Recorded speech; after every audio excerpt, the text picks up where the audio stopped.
Good afternoon, and thank you for joining us for today's webinar, Employee Benefit Plans Industry Update. I'm Danielle Ginter, partner at McKonly Asbury and Director of ERISA Services, and I'm excited to have joining me Shalane Cohen, also a Director in our audit and our Employee Benefit Plan audit practice. And then we're also really excited to have Renee Lear with us. I'm going to let Renee introduce herself, but I first have to say, whenever I run into something unique, Renee is usually the first person that I reach out to when it comes to ERISA matters. So Renee, do you want to just introduce yourself quickly? Yes, thank you, Danielle. And I obviously enjoy working with you guys. And thank you for inviting me to speak. I'm Renee Lear. I'm an equity member at McKonly Wallace in New York, and I am chair of the Employee Benefits and Executive Comp Group at McKonly, practicing in all matters employee benefits. Okay, great. Thanks, Renee. Okay, now if you're not familiar with us, McKonly Asbury is an accounting and business advisory firm with offices in Camp Hill, Lancaster, Bloomsburg, and Philadelphia, Pennsylvania. We offer a wide range of services that you can see on the screen. For more information, please feel free to visit our website. If you've joined us on past webinars, welcome back. If you haven't, our monthly webinars feature various business topics to keep you updated on what's going on around us. Be sure to check out our website to catch past presentations as well as current information through our blog. Okay, so we're going to first start off with our first polling question. Do you wish to receive CPE for attending today's webinar? We're going to give everyone a couple minutes to go, or a couple of seconds to go ahead and get that answered. If you have any questions for us during today's presentation, please submit them through the built-in questions function in the webinar control panel, and we will do our best to answer them during or after the webinar. For those of you that are looking to obtain CPE credit for today's webinar, please keep in mind that there will be 4 polling questions throughout today's presentation.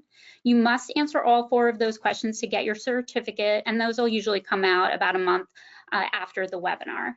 In order for attendees to be eligible, you must answer the polling questions during the submission period. We can't, unfortunately, accept any late responses.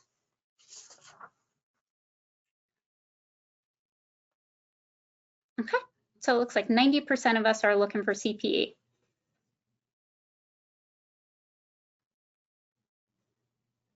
All right, so just for a quick agenda for today, Shalane and I are going to go through an accounting and audit update. Renee is going to go through a legal update, and then typically my favorite part of the webinar is we're going to go through some recent lessons learned from recent ERISA court cases. So we have a little bit of a potpourri of accounting updates and topics today, but the first one on the list will be familiar likely to most of you as we talk about a little bit at a high level about the Secure Act 2.0. We've been talking about Secure Act for a number of years now, so we're just going to highlight some of the more prominent provisions that could impact your plan. The first one, hopefully you've already been thinking about this and planning for this, but effective this last year in 2024 was an increase in the age for the RMDs. So that's been like rolled in on a rolling basis here the last bit, so just something to be aware of. Hopefully you've already considered that. And then to further include part-timers, this would be your regular part-timers that have worked more than 500 hours the last 3 consecutive years. Hopefully you are including those as eligible participants in 2024. And then looking ahead to 2025, a couple other mandatory provisions. One is the auto enrollment, and this really only applies to plans that were instated in 2023 or later. So those that were established before that are grandfathered in and you're not subject to this mandatory provision. But if you are a newer plan, that auto enrollment feature does need to be in effect. And along with the part-time workers, in 2024, they were eligible if they had 3 years of 500 hours or more, and that's scaled back now to only needing to be 2 years with 500 hours. So just a couple things to keep in mind as we're starting out in 2025. And again, hopefully you've been talking with your plan providers to talk about how these might impact you, and if not, I would reach out to them as soon as possible to have those conversations. Another mandatory provision that's not in effect until 2026, but is something that could have some administrative impact, specifically from a payroll perspective. So something to be getting in front of and talking with your administrator and payroll to make sure everyone's on the same page is the catch-up contributions for those participants who are making $145,000 or more must be Roth contributions. From what I've gathered, it seems like you can, that $145,000 is based on prior years. So you should be able to look at the prior year's compensation and kind of build it out that way. But something that's certainly going to affect payroll. So something to be thinking about. One, I put optional question mark. And this relates to like the bonus catch up for participants ages 60 to 63. So it's allowing for those participants that meet those age requirements to make an additional catch-up contribution. I've seen some plan providers who are saying that this is mandatory and some that are saying this is optional. I don't know if either of you have any further insights on that, but I would just say to make sure you're talking with your plan provider and looking at your plan document and talking with them about whether that's something you need to elect or if it's stated in your plan document. And then a couple other optional ones is that you can choose to implement would be the student loan payments, the PLISAs, the plan linked employee savings accounts, employer Roth contributions, being able to elect to have employer contributions as Roth instead of pre-tax, and then altering your mandatory distribution thresholds. So this by all means is not an all-inclusive list of the provisions, but just some of the highlights, some that we think will affect a lot of plans.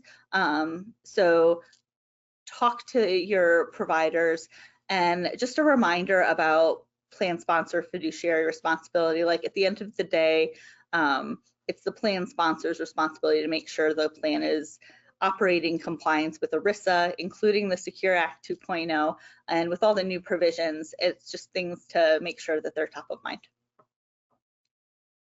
All right, that's it, unless anyone else has something to add on those. I think we can go to the next slide. Okay, so the IRS has had a way for plan sponsors to self-correct errors for a really long time now. But previous to Secure 2.0, they were really limited to a couple loan failures and mainly operational failures. And if you're thinking about what is an operational failure, one of the most common errors we see is related to plan compensation. So you're not calculating your contributions based on the plan compensation as it's defined in the plan document. So you were able to self-correct those types of errors through the IRS Employee Plans Compliance Resolution System.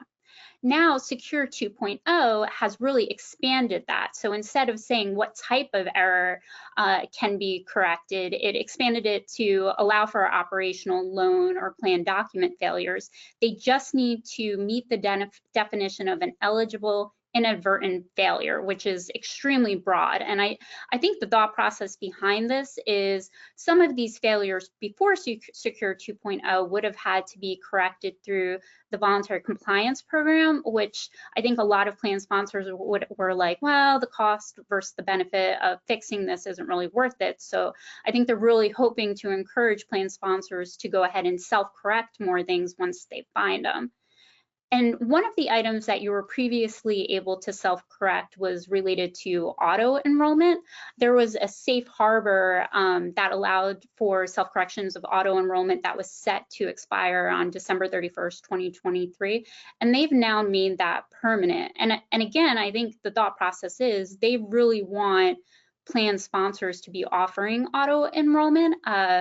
You know, they want participants participating in these plans, and auto enrollment helps with that. However, they realize, you know, with something like that, errors happen, so they want to make it as easy as possible to correct it. And the auto enrollment correction procedure is pretty easy. Like, you find out you have an error, you implement the deferral right away, you let the employee know, and then you would just have to make them whole for any maybe match contributions that they would have gotten previously had they've been deferring.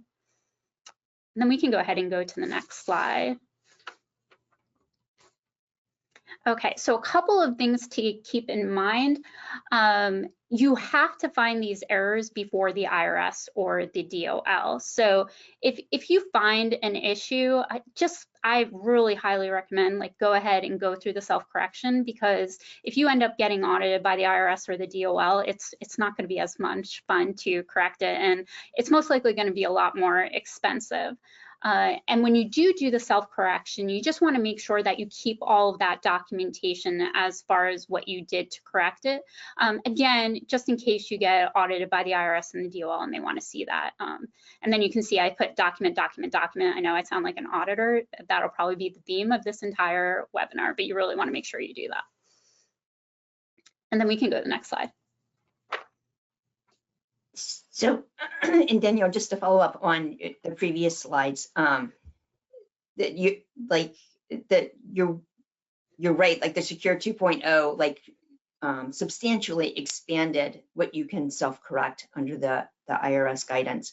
But there's like a laundry list of things that you can't self-correct. And the one that comes into play a lot, and that I see a lot, is the failure to actually sign the plan documents. So a lot of times people will go to a TPA, like a big Vanguard or a Fidelity or someone, and they'll send form documents to them, and they'll check the box, and it'll go back and forth, and then they never get signed. And that is one of the things you can't self-correct. So so with the self-correction, just make sure that it's not on the laundry list of things that you're not allowed to self-correct at this time. And because what the IRS did was they didn't have time to put out regulations, so they just put out guidance and said, to allow people to do that. But also with that, the DOL now has a self-correction program. In the past, if you made a mistake, if you took money out of your employees' checks and you didn't actually deposit it timely, then technically you should have filed a VFCP, a voluntary fiduciary compliance program application with the DOL. And what the DOL would do is they would review your application and the plethora of documents that you would have to submit with it, your plan documents, proof that you corrected, and so on. And then they would decide whether or not they approved your correction and then give you a no action letter. Now, starting March 17th, the DOL says that, you know what, we're going to kind of do what the IRS do. We're going to allow for self-correction, but we're only going to allow it for 2 errors. And the first one is the delinquent participant contributions and loan repayments.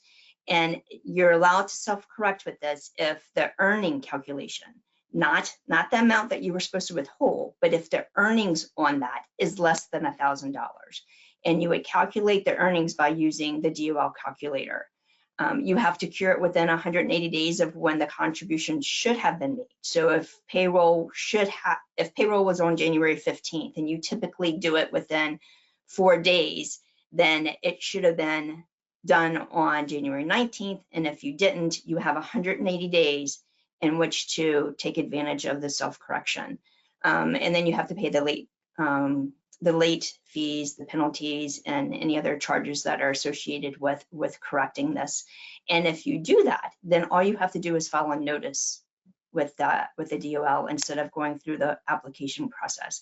You won't get a no action letter, but at least you'll have, you're providing them notice, you'll have proof of that if ever you're audited. And a lot of times, a lot of employers, and I believe one of the reasons why the DOL did do this was a lot of the employers weren't filing applications for this in any event. They were just self-correcting and crossing their fingers. So this is welcome that now what a lot of people have been doing, we now have the okay to do it. And the second one is the eligible inadvertent participant loan failures. And next slide, please. And these are very common. I mean, this happens all the time.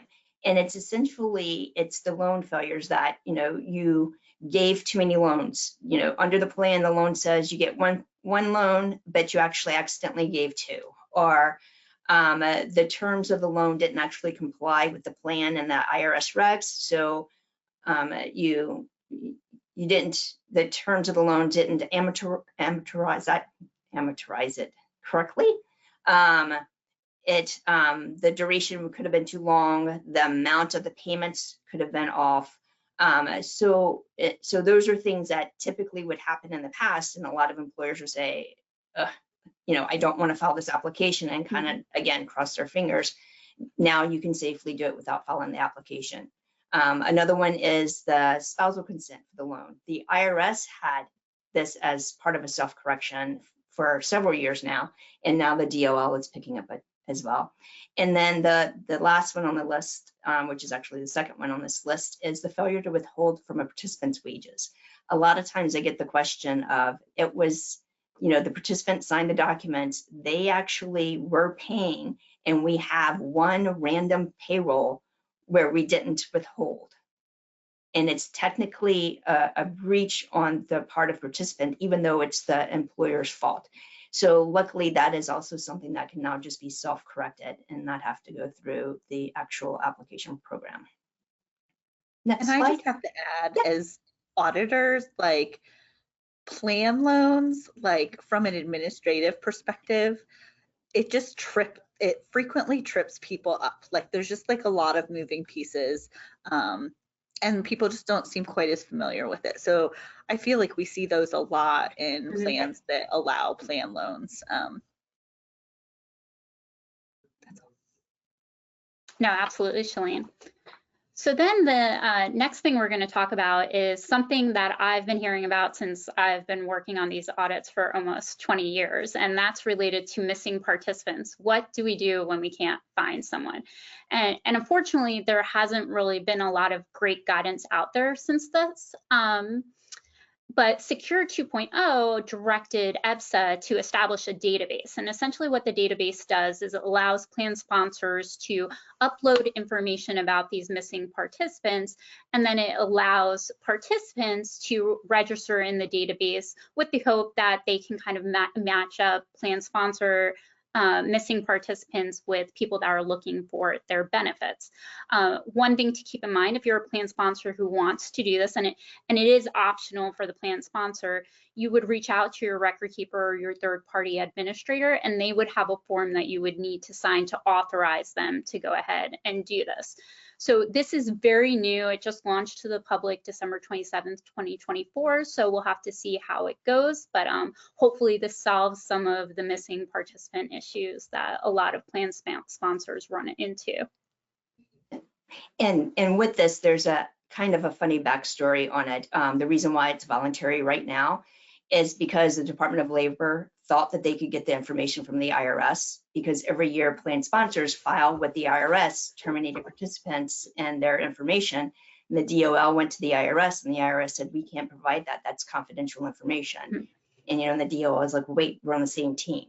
And the IRS said, nope, confidential information. So that's why the DOL came out and said, okay, it's voluntary until we figure out how we can make you do it. Yeah. So at some point in the future, you'll have to provide the DOL this. It's just that they waited until the end of the year to try to get the information. Best intentions. Yes. Okay, we can head to the next. Moving on to a different topic, just some common errors in financial statements like that we see from our perspective. One we want to talk about the certification. For those plans that have certified financial statements and are having a Section 103A3C audit, you need to have a certification, and that certification has to be disclosed in the financial statements. And one error that ERISA's come back and said is a major issue is if the name of the entity certifying those financial statements is not disclosed. And it can be one of two places. It can be in the financial statement notes themselves, or it can be in the auditor's report. So one of those two places, but it does have to be one. And if it's not, could potentially get rejected. So just something to be mindful of and to make sure that that is showing up in your financial statements. One thing about that, Shalene, if I may interject.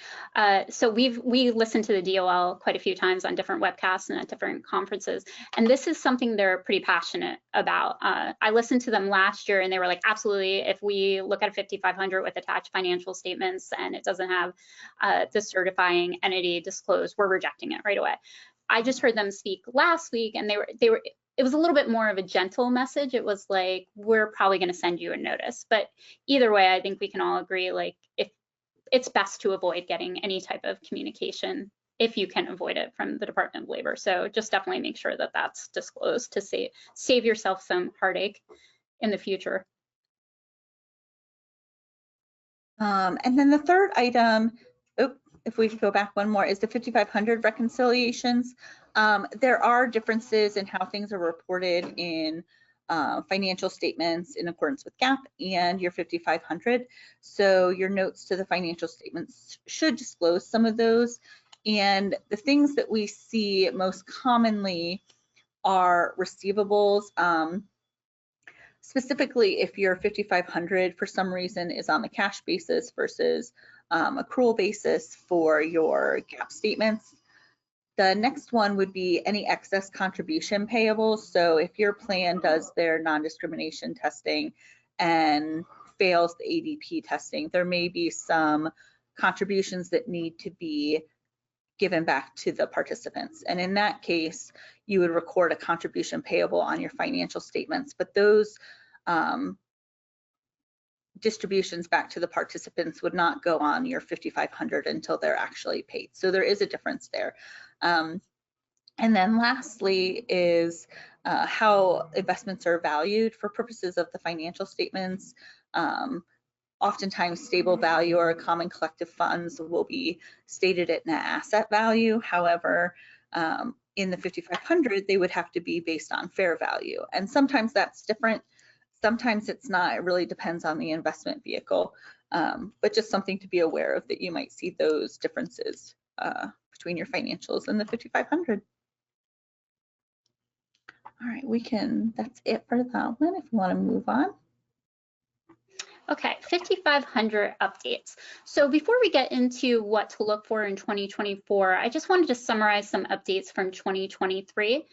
So the most significant one was related to how participants were being counted for determining if you needed an audit or not. So previously, if you had a participant that was eligible to participate in the plan but had elected not to participate, they would be counted as a participant. The instructions were changed for the 2023 5500 to note that your only participants that you're counting are those that actually have balances in the plan. So this was really helpful to some smaller plans who may have had some of those missing participants, or may have had a lot of participants, potential participants who elected not to participate in the plan, but they were being counted towards getting an audit, so they no longer have to get an audit. We saw several plans that could stop the audit. Then for plan characteristics, Code 3D was updated to include pre-approved 403B plans. And I put this on not because it's a significant change, but we do have a lot of plan sponsors on this call. And I think it's important that when you're going through the 5500 to really just understand all of the information that's on it. And these plan characteristics can get missed. They're on the second page of the 5500, kind of towards the bottom. And why these could potentially be important is, so each year the DOL is going to focus on a certain type of plan that they want to take a look at. So say if they've been really focused on ESOPs, so they could, when they're trying to figure out their sample population for which audits they're going to go ahead and examine, they could potentially look at these plan characteristics. So it's just a good idea to look at them, make sure they make sense for your plan. They also increased the administrative expenses transparency on the Schedule H. So where it might have been 1 or 2 line items previously, they've really broken that out. Where I've seen, the plans I've seen this impacting the most are health and welfare plans. So because they tend to have more expenses that go through the plans. So they'll like break out legal, investment, record keeping, and audit expenses.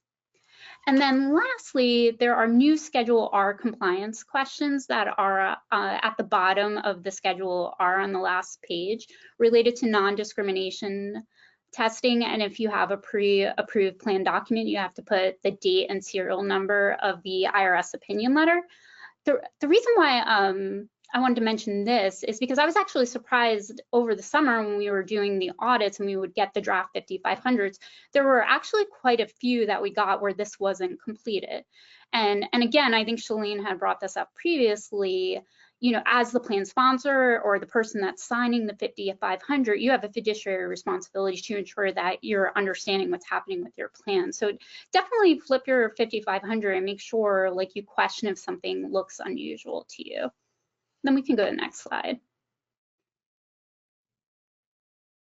Okay, not a lot going on in 2024. Good news for a lot of 5500 preparers. You can now file electronically the extension. I'm sure that's going to save a lot of time where previously you had to paper file it. Again, there's a new plan characteristic code for the pension-linked emergency savings accounts that Shalene had referred to previously. And then administrative penalties. So if you choose not to file your 5500 for whatever reason, these increased from $2,586 a day to $2,670 a day. The DOL, like I said, we hear them talk a lot. In their mind, not filing your 5500 is the worst thing that you can do. They have said they would rather get a deficient 5500 than a delinquent one. And Renee, I know you had mentioned that you're seeing some unique things when it comes to this. Yeah, so I'm seeing the IRS is picking up on late filings and immediately sending out penalty notices for like within 2 weeks of the late filing. So that's a little unusual. Usually, you know, sometimes in the past you used to be able to slide by. I don't think you can do that anymore right now. Yeah, they don't seem to be messing around when it comes to that. And something to know, if you do have like a hiccup that happens and you didn't file your 5500 timely, they do have a delinquent filer voluntary compliance program that you can do, and it is extremely easy. So I would recommend, if you do file your 5500 late for whatever reason, that you go through that program.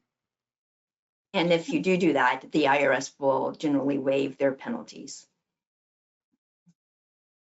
Okay, great. So we can go to the next slide. Okay, and we have our next polling question. So just get an idea of who we have joining us today. Are you a plan sponsor, a service provider, or a participant?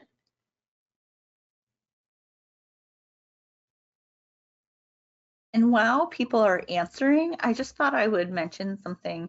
One of the things that I mentioned was the super bonus catch up for those 60 to 63. And we have a TPA and record keeper on our call, and they were kind enough to submit in and say that for their plan documents, and for those that they do the record keeping, that they made the super catch up the standard, but that those clients that adopted that plan could opt out. So I think that's just one example of how one record keeper is handling it. So just make sure that you're communicating with them and understanding how it's being implemented and what your options are. So that was very helpful. And just to follow up with that, in my experience, there's most record keepers are looking at it as optional, and I read it as optional.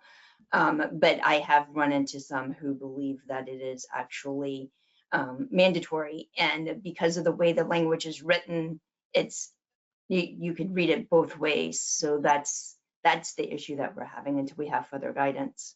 Yep. So we did get our responses back. It looks like we have 43% plan sponsors, 14% service providers, and 43% participants. So a good mix.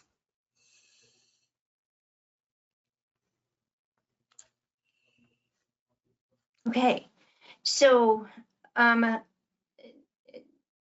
big thing that in employee benefits, other than the Secure 2.0 and all of the the big cases that we'll talk about later, that happened is the Loper Bright case, and that actually is affecting any part of law where there's regulations issued. So, and what Loper Bright did was, for 50 years, we had this idea, and it was called the Chevron Doctrine.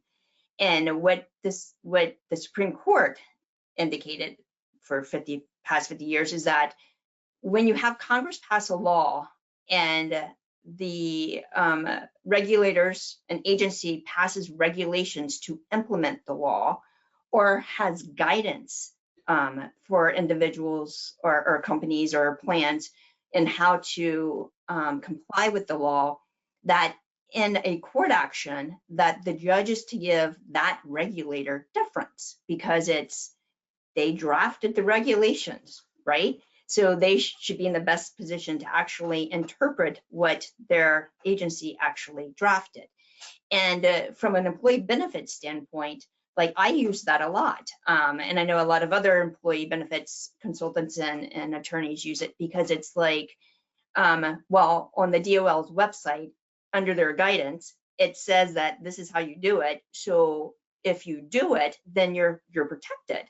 The same with the IRS. The IRS issues guidance, and you can follow like the self-correction procedures or guidance. So you would think that if you complied with it, then you're pretty much immune from suit. But what the court in Loper Bright said was not necessarily that you don't have to give the regulators deference on their guidance. So now you're left with, if you're an employer or a plan, you're left with the possibility that if you comply with the IRS guidance and the DOL guidance, you could still be sued by a participant saying that even though you complied with the regulators' guidance, it's still not right because they are wrong too. And that's opened up a lot of lawsuits. And it's being used by both participants and by companies. One is the Secretary of Labor versus Macy's. And the DOL has guidance on tobacco wellness programs, like the surcharges. And Macy's wellness program didn't specifically comply with all of the DOL's guidance. So the Secretary of Labor sued Macy's, and now Macy's challenged the DOL's interpretation, relying upon this case, Loper Bright, to say that, hey, judge, just because the DOL says that this is what I should do for a tobacco surcharge, to be able to have a tobacco surcharge, doesn't mean that that's actually what I need to do to be compliant with ERISA. And that case is still pending out there, so we'll wait to see how that plays out.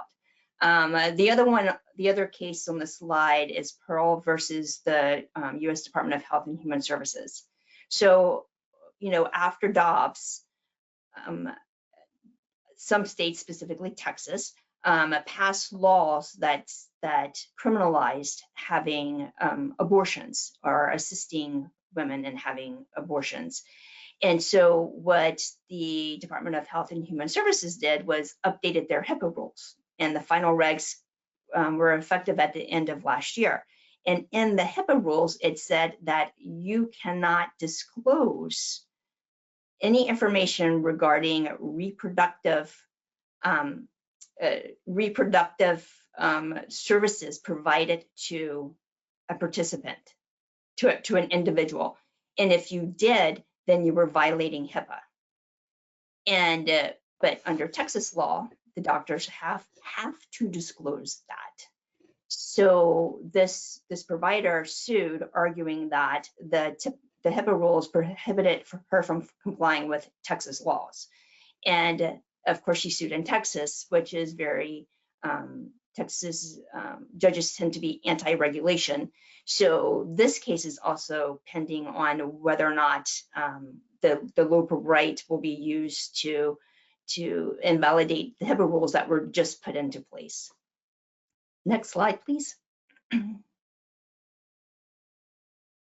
So, but just to like follow up on that, what essentially is going to happen in the next couple of years is that everything's up for grabs. Like the guidance that's out there doesn't mean that you're safe from lawsuit. The regulations that are out there, people are going to sue over them. So we'll just have to see how this actually plays out. So the next thing that's been a hot issue is the NQTL analysis. And this has been around for a while. So I won't, and I couldn't actually explain everything that you would have to have in one in the next actually 8 hours. So just to remind you what this analysis is just to show that your health plan is compliant with the Mental Health Parity and Addiction Equity Act.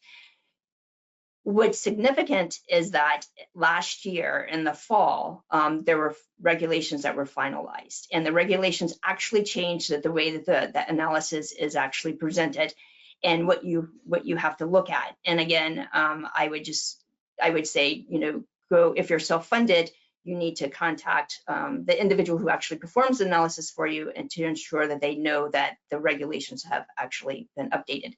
But the main point of this slide is that all plan fiduciaries have a certification requirement now, and it started this year, so it needs to be signed now.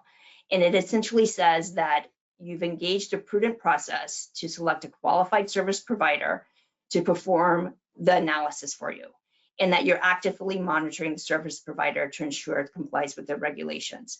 Now, you're not saying that it does comply, that the analysis does comply with the regulations. It just says that you're monitoring your service provider. And this certification, this is essentially as a plan fiduciary, and you have a service provider, this is consistent with your obligations under ERISA anyway. Under ERISA, you're required to hire qualified service providers, and you're required to monitor them. So in reality, it's not really adding anything to your responsibilities. It's just making you certify that you did it. I think a lot of our cases that we talk about towards the end, Right. We'll come back to this. Yep. So next slide, please. And then, so the last part of the legal update is, again, just a reminder. And it was a secure act that passed the law that said that you couldn't have gag clauses for health plans, couldn't have gag clauses in their contracts with their service representatives. And the reason being is that, it goes down to being sued. When plans were being sued by a participant, and the attorney would ask for the information regarding the benefits, how much do you pay other people? How much do you pay, in network versus out network? How much, even for mental health, how much do you pay for this? There was always a provision in the contract with the TPA indicating that that was proprietary information. So the plan and I would say, oh, that's not our information, we can't disclose it. Well, Congress changed that and said you can't have gag clauses. But last week, the Department of Health and Human Services actually updated their list of the prohibited contract provisions. And here's a laundry list of things, and I won't necessarily read them to you, but it's the list of things that you normally see in the contract with your providers. And it's like, you can only come and do a claims review, once a year. And I've seen from that, they say once a year, or you're going to have to pay more. But you need to check your contracts when they're being renewed to make sure that they don't have any of these prohibited provisions in them, because you are subject to audit, and if the regulators found it, that that would just make your life just a little bit more difficult. Next slide. Okay, our third polling question. So how do you handle plan errors? We self-correct, we work with service providers to correct, we do nothing, or we don't ever have errors. So we'll give everyone just a few seconds to go ahead and answer that.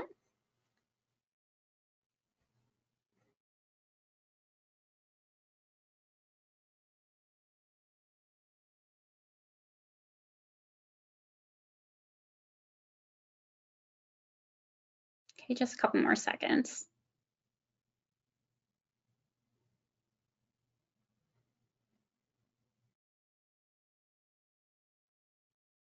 Okay. All right, 22% self-correct, 63% work with service providers correct, love it. 3% do nothing, hopefully that will change after this. And 12% we don't ever have errors. You must have great policies and processes in place, that's awesome. Okay, so this is my favorite part of the webinar, not because I like to talk about people getting sued, but I think it's really interesting and good for service providers and plan sponsors and participants to know kind of what's going on out there. And the first one we're going to talk about is something that's been a pretty hot topic of conversation, I would say, for at least 18 months now, and that's related to forfeitures. And part of the reason why I find these forfeiture lawsuits interesting is because the IRS has already said, like, hey, you can use forfeitures to pay plan expenses, to reduce employer contributions, reallocate to participants. You just have to make sure you're following the plan, what your plan document says related to this. But now there's been all of these forfeiture lawsuits where plaintiffs like in HP are saying that unless you're using it to pay administrative costs, it's a violation of ERISA. It's a violation of ERISA to use it to reduce employer contributions. So then HP requested that it would be their case be dismissed because they said they have discretionary authority to determine what they want to use, and they've used it. They have said they want to use it to reduce employer contributions, and their plan document allows for that. So HP, recently the case against them was dismissed. There was a caveat that said, like, if the plaintiff changed a couple things and wanted to come back, they could. But point being, at this point, it's dismissed. Well, then you have Qualcomm, same thing. Plaintiff alleges that the defendants violated ERISA by choosing to reduce employer contributions instead of paying admin expenses. Everyone agrees that the written terms of plan allow for this, but the plaintiff alleges that the overarching principles of ERISA say that you only have one choice. You have to defray the administrative costs of the plan. So again, Qualcomm, same reason as HP, requested for this to be dismissed, but Qualcomm's request was denied. So the case is moving forward, so currently pending. So I think there's not a lot of guidance right now because it doesn't seem like everyone's being consistent on what they're thinking. So we'll have to see what more comes of this. And I do think that it's going to be interesting because this goes back to the local right and giving the regulators deference, and because the Department of Labor says that you can use forfeitures to offset employer expenses. Department of Treasury has regulations that are actually proposed right now, but they've always said in their guidance that you can use this to pay for employer contributions.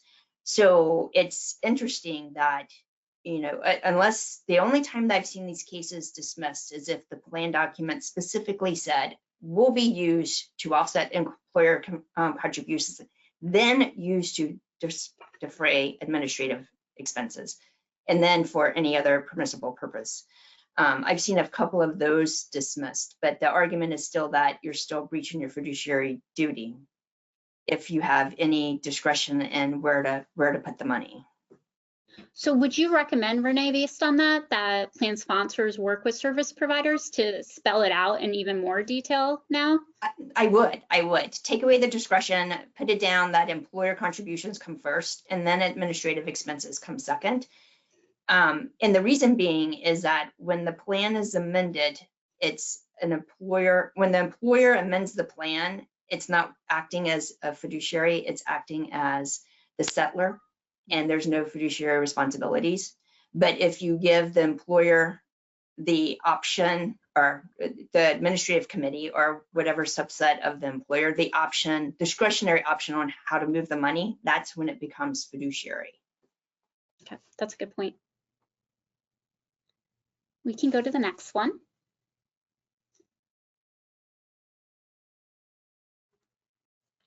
This one, the case that we're going to look at here, Snyder versus United Health Group. I feel like we've heard a lot about poor investment selection from a fiduciary standpoint, from the committee that oversees the investments. I felt like this one was really interesting. Snyder is alleging that they violated those fiduciary duties because the series of funds that they have were poorly performing target date funds, specifically the Wells Fargo target fund suite. And what is fascinating to me is they have a committee, and the committee has an investment advisor.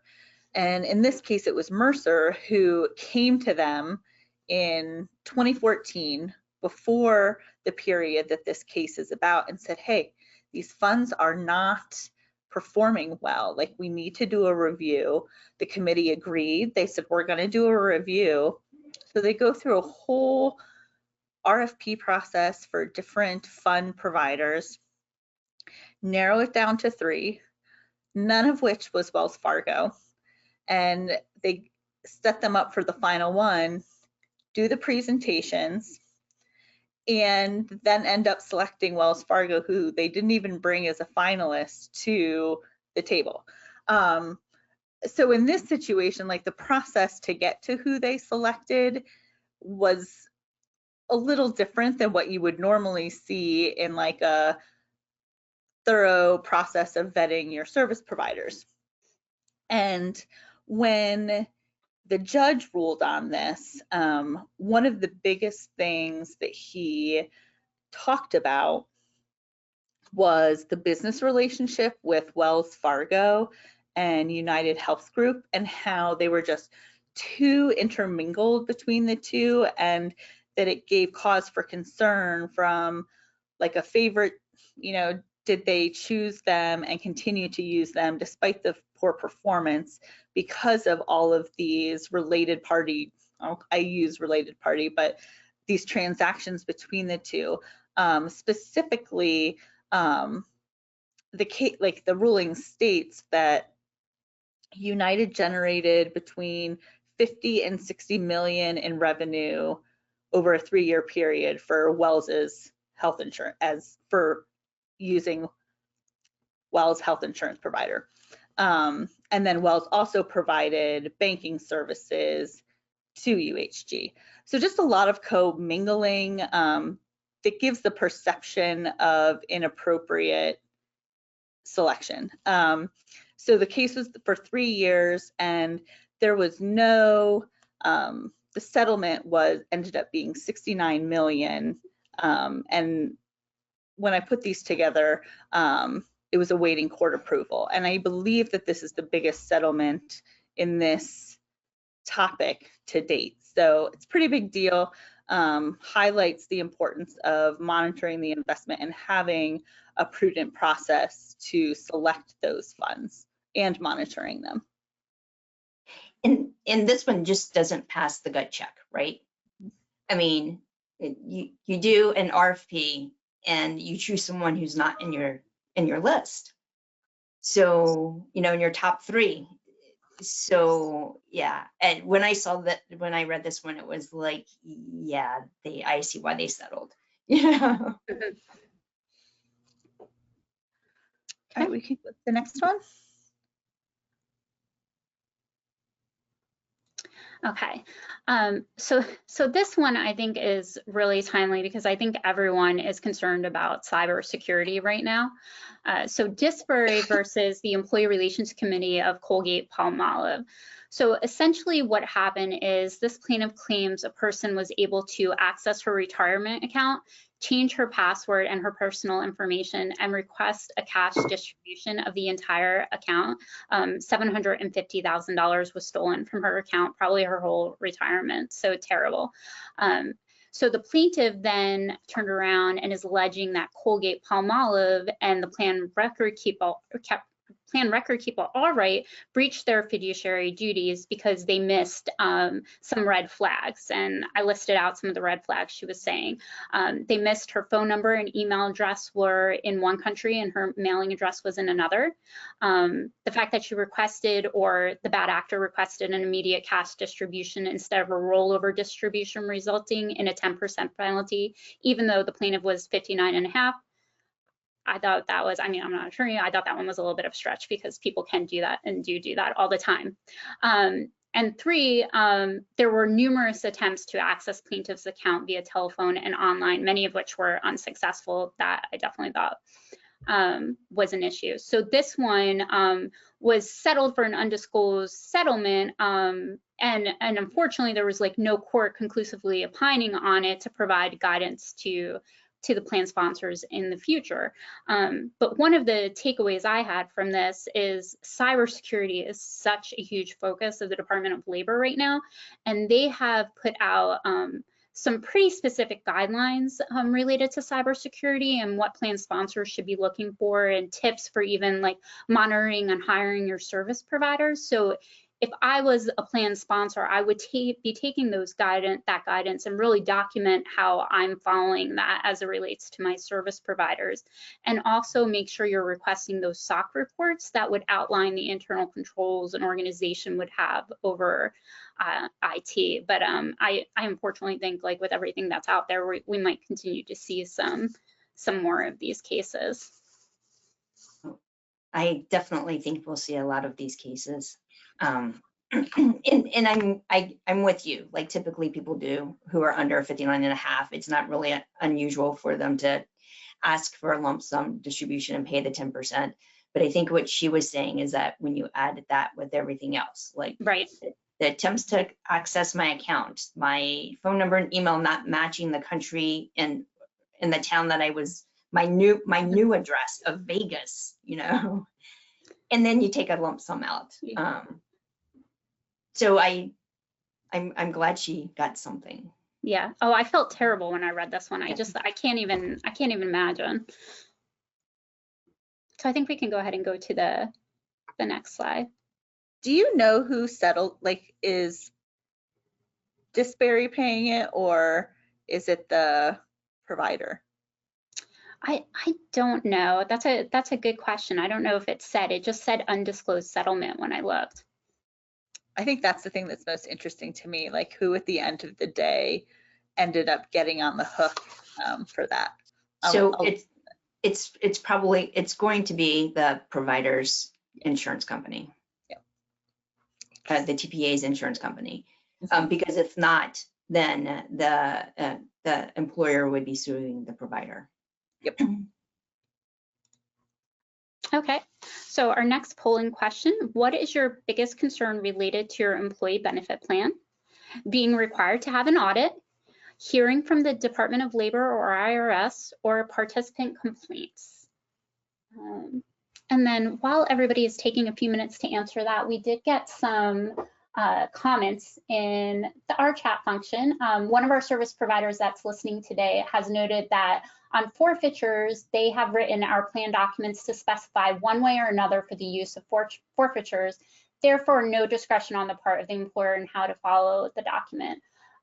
Longer term, it will be interesting to see where this ends up, I agree. And then one of our participants asked the question, at this time right now, we can use forfeitures to offset employer contributions.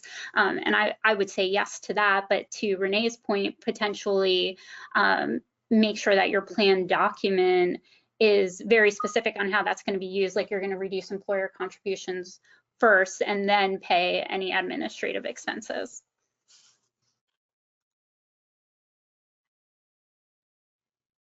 And I just want to clarify what I had said before the polling question about the Colgate and who actually paid the settlement. I don't know for sure because it was confidential.